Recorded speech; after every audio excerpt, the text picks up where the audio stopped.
ज्ञानेश्वरीची अविटगोडी चाखू इच्छिणाऱ्या सर्व श्रोत्यांना आमचा नमस्कार. सर्व श्रोत्यांनी पूर्ण चित्त एकवटून ध्यानस्थ बसून डोळे मिटून शांतपणे ज्ञानेश्वरीच्या ओव्यांचा आस्वाद घ्यावा ही नम्र विनंती. अध्याय 8 भाग 2. ओवी क्रमांक 56. म्हणून सात्विक भावांची मांदी कृष्णा आंगी अर्जुना आदी न समातसे परिबुद्धी सावरुणी देवे. मग पिकलिया सुखाचा परिमळू का निवालिया अमृताचा कल्लोळू. तैसा कोवळा आणि सरळू बोलू बोलिला. म्हणे परिसणेयांच्या राया आईके बापा धनंजया. ऐसी जळो सरलिया माया तेथ जाळीती तेही जळे. म्हणून अष्टसात्विक भावाची लाट अर्जुनाच्या आधीच श्रीकृष्णांच्या देहावर उसळली. ती अनावर लाट देवांनी आपल्या बुद्धीने सावरली. मग जसा पिकलेल्या सुखरूपी फळांचा सुगंध असावा किंवा थंड अशी सुखकर अमृताची लाट असावी तसे मृदू आणि सरळ भाषण केले. ते म्हणाले, बापा श्रोतुश्रेष्ठा अर्जुना श्रवण कर. माया एकदा अशी जळू लागली म्हणजे तिला जाळणारे ज्ञानही या प्रसंगी जळून नाहीसे होते. जे आताची सांगितले होते अगा अधियज्ञ म्हणितला जयाते.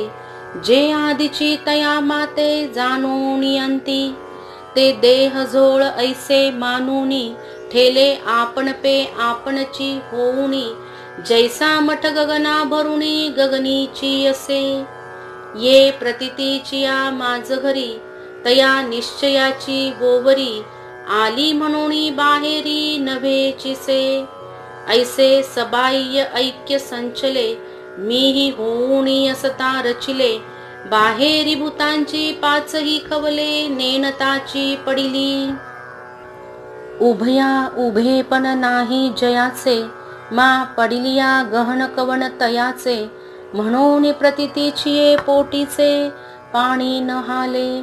ते ऐक्याची आहे बोतली की नित्यतेच्या हृदयी घातली.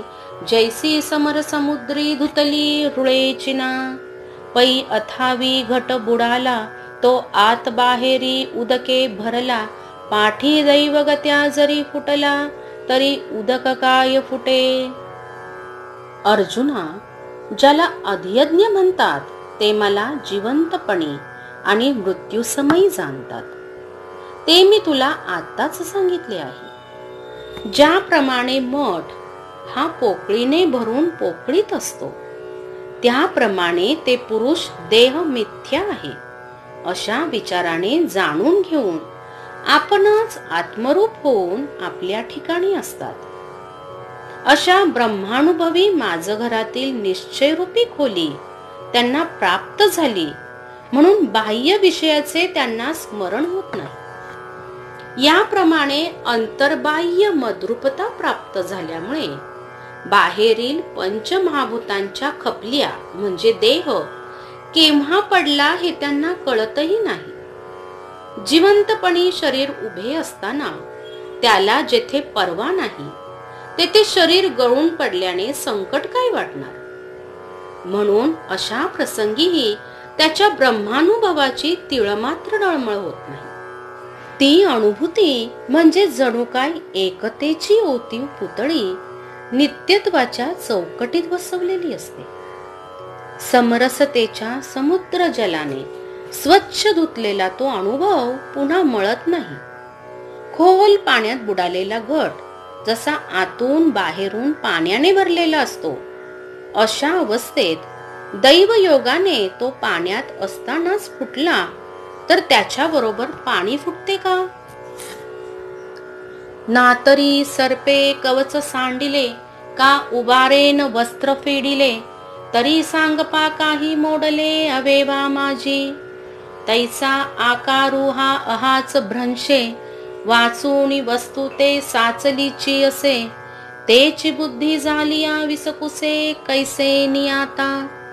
म्हणून या परी माते अंतकाळी जाणतसा ते. जे मोकली ती देहाते ते मीची होती. एरवी तरी साधारण उरी आदळलिया मरण. जो आठवी धरी अंतःकरण तेची होई जे. जैसा कवनो एकू काकुळती पळता पवनगती. दुपावली अवचिती कुहा माझी पडिला.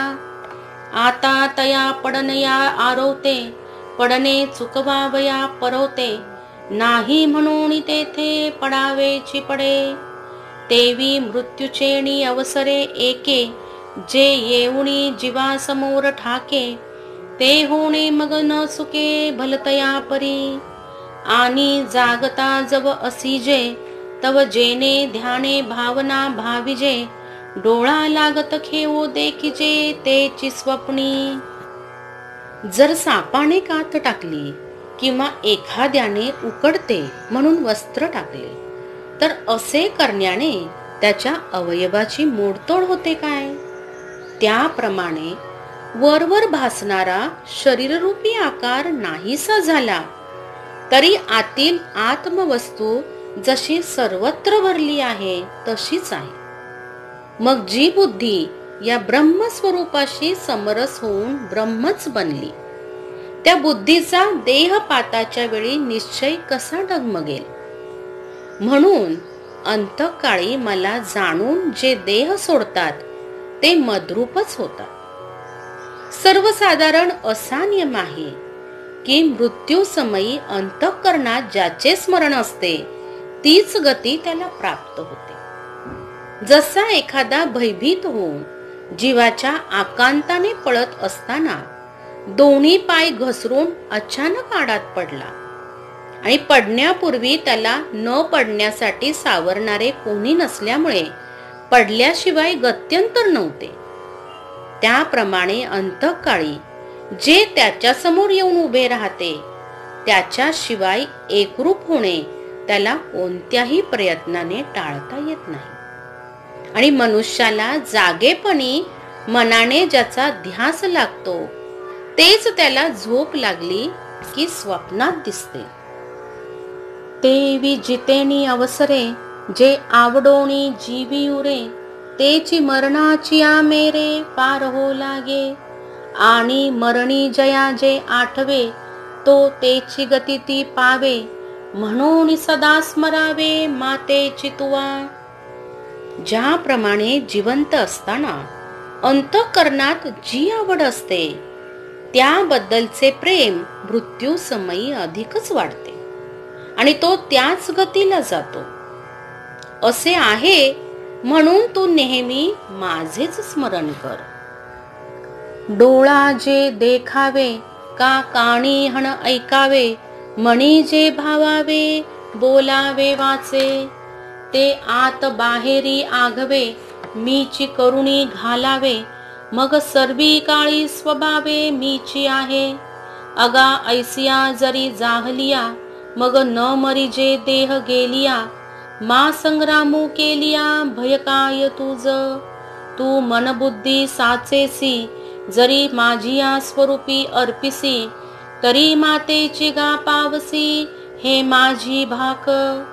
हेची काही सयावरी होय ऐसा जरी संदेहो वर्तत आहे. तरी अभ्यासुनी आदी पाहे मग नव्हे तरी कोपे. डोळ्यांनी जे पाहावे, कानांनी जे ऐकावे, मनाने ज्याची कल्पना करावी किंवा वाणीने जे बोलावे असे व्यवहार अंतर्बाह्य माझ्या स्वरूपात मिसळूनच आचरावेत. म्हणजे मग सर्व काळी मीच सर्वत्र सहज सिद्ध आहे. अरे असे झाले म्हणजे मग देह नाहीसा झाला तरी तो मरत नाही. मग लढाई केलीस तरी तुला काय भय आहे. तू मन बुद्धी ही खरोखर आत्मस्वरूपी अर्पण करशील तर मग माझ्याशी एकरूपच होशील. हे माझे प्रतिज्ञापूर्वक सांगणे आहे. हे कसे शक्य आहे अशी जर तुला शंका येत असेल तर अगोदर अभ्यास करून अनुभव घेऊन पहा, आणि त्याप्रमाणे फलद्रूप झाले नाही तर माझ्यावर खुशाल रागव. सर्व काळी तू माझे स्मरण कायम ठेव आणि युद्ध कर. मन आणि बुद्धी माझ्या ठिकाणी अर्पण करून राहिलास म्हणजे तू निसंशय मलाच प्राप्त होशील. येनेची अभ्यासेसी योगू, चित्तासी करी पाच सांगू. अगा उपाय बळे पंगू, पहाड ठाकी. तेवी सद्भ्यासे निरंतर, चित्तासी परमपुरुषाची मोहर. लावी मग शरीर असो अथवा जाओ. जे नाना गती पावते, ते चित्तवरील आत्मयाते. मग कवन आठवी देहाते, गेले की आहे. पै सरितेचे ओघे, सिंधू जळा मिनले घोगे. ते काय वर्तता आहे मागे, म्हणून पाहो येती. नाते समुद्रची होऊन ठेले, तेवी चित्ताचे चैतन्य जाहले. जेथ यातायात निमाले, घनानंद जे. याच अभ्यासाबरोबर चित्ताची सांगड चांगल्या प्रकारे घाल. अरे, युक्तीच्या सामर्थ्याने पांगळा देखील पर्वत चढून जातो. याप्रमाणे कर्मयोगाच्या अभ्यासाने चित्ताला परब्रह्माचा छंद लाव. मग शरीर राहो अथवा जाओ. अनेक प्रकारच्या अवस्थांना नेणारे चित्त एकदा का परमात्म्याच्या ठिकाणी रत झाले म्हणजे हा देह गेला का राहिला याची आठवण कोण ठेवतो. नदीच्या प्रवाहाबरोबर धोधो करीत समुद्राच्या पाण्यात मिळालेले जे पाणी ते मागे काय चालले आहे हे पाहण्यासाठी मागे येते का? कधी नाही तर ते समुद्रच होऊन जाते. त्याप्रमाणे चित्त चैतन्य होऊन राहते. त्या ठिकाणी जन्म मरणाचा शीन सहज संपतो. ते परमानंद स्वरूप होते. जयाचे आकारावीन असणे, जया जन्मना निमने. जे आघवेची आघवेपणे देखत असे. जे गगनाहुनी जुने, जे परमाणुहुनी साने. जयाचे निसानिधाने विश्व चळे. जे सर्वाते यया बिये, सर्व जेने जिये. हेतू जया बिये अचिंत्य जे. देखे वोळंबा इंगळू न चरे, तेजी तिमिर जेथ न सरे. जे देहाचे अंधारे चर्मचक्षुषी, सुसडा सूर्यकणांचा राशी. जो नित्य उदो ज्ञानियासी, अस्तमानाचे जयासी आडनाव नाही. ज्याच्या अस्तित्वाला आकार नाही, ज्याला जन्म आणि मरण नाही, आणि जे सर्व साक्षी आहे. जे आकाशाहूनही पुरातन, जे परमाणूपेक्षाही सूक्ष्म, आणि ज्याच्या सानिध्याने विश्वाला चेतना मिळते. हे सर्व विश्व ज्याच्यापासून उत्पन्न होते आणि ज्याच्यावर जगते. तसेच तर्क ज्याला भीतो असे जे अचिंत्य आहे. पहा, वाळवी जशी अग्नीला लागत नाही किंवा प्रकाशात जसा अंधार शिरत नाही, त्याप्रमाणे नित्य ज्ञान स्वरूपी दिवस असूनही चर्मचक्षुला अंधाराप्रमाणे अदृश्य राहते. तो परमात्मरूपी दिवस कसा आहे असे म्हणाल तर जे चैतन्य स्वच्छ शुद्ध सूर्यकिरणांच्या राशीप्रमाणे असून ज्ञानी जनांना ते नेहमीच उदय पावलेले असून जेथे त्याचा अस्त होत नाही. तया अव्यंग वाणीया ब्रह्माते प्रयाण काले प्राप्ते. जो स्थिरावलेनी चित्ते जाणोनी स्मरे. बाहेरी पद्मासन रचुनी उत्तराभिमुख बैसोणी. जीवी सुख सुणी कर्मयोगाचे. आतू मीनलेनी मनोधर्मे स्वरूप प्राप्तीचे प्रेमे. आपे आप संभ्रमे मिळावया. आकळलेनी योगे मध्यमा मध्य मार्गे. अग्निस्थानैनी निगे ब्रह्मरंध्रा. तेथ अचेत चित्ताचा सांगातू. आहाच वाणा दिसे मांडतू. तेथ प्राणू गगनांतू संचरे का. परी मनाचे स्थैर्ये धरिला.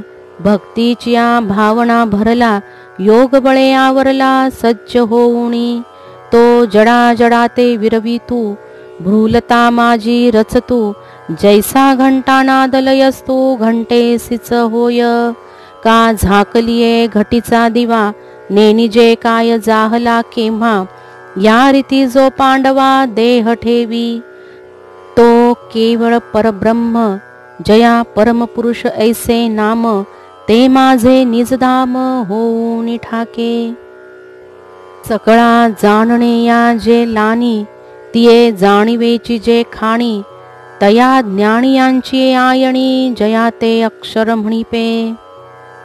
मरणकाल प्राप्त झाला असता स्थिर अंतःकरणाने त्या निर्दोष परिपूर्ण ब्रह्माला जो जाणूनच मरतो, बाहेर पद्मासन घालून उत्तरेकडे तोंड करून बसून कर्मयोगाच्या आचरणाने प्राप्त झालेल्या समाधानाचे सुख अंतःकरणात साठवून आत मन एकाग्र झाल्याने आणि आत्मस्वरूप प्राप्तीच्या प्रेमाने अत्यंत त्वरेने परब्रह्म स्वरूपास मिळण्यासाठी साध्य केलेल्या अष्टांग योगाने सुषुम्ना नाडीच्या मधल्या मार्गाने अग्निस्थानापासून ब्रह्मरंध्रास जाण्यास तो प्राण निघतो. आणि जेव्हा प्राणवायू महदाकाशात प्रवेश करतो, तेव्हा देहादिकांचा आणि प्राणाचा संबंध वरवरचा भासतो. परंतु मनाच्या स्थिरतेने सावरलेला, भक्तीच्या भावाने भरपूर भरलेला आणि योग बलाने आवरलेला असा तयार होऊन तो प्राणवायू चेतन आणि अचेतन पदार्थांना नाहीसे करून भुवयात संचार करून लय पावतो. जसा घंटेचा नाद घंटेत लय पावतो, किंवा घटाखाली झाकलेला दिवा केव्हा मालवला हे जसे कळत नाही, त्याप्रमाणे अर्जुना तो शांत स्थितीत देह ठेवून जातो. तो केवळ परब्रह्म आहे, ज्याला परमपुरुष असे नाव आहे. ते माझे स्वयंसिद्ध तेजस्वरूप तेच स्वरूप तो होऊन जातो. जे ज्ञान संपूर्ण ज्ञानाचा शेवट आहे, ज्या सर्वश्रेष्ठ ज्ञानाची जे खाणच आहे, अशा स्वरूपाला ज्ञानीपुरुष अविनाशी ब्रह्म असे म्हणतात. येतपर्यंत 100 ओव्या समाप्त झाल्या आहेत. यापुढील ओव्या आपण पुढच्या व्हिडिओत म्हणजे अध्याय 8 आणि भाग 3 यामध्ये पाहणार आहोत. राम कृष्ण हरी, राम कृष्ण हरी.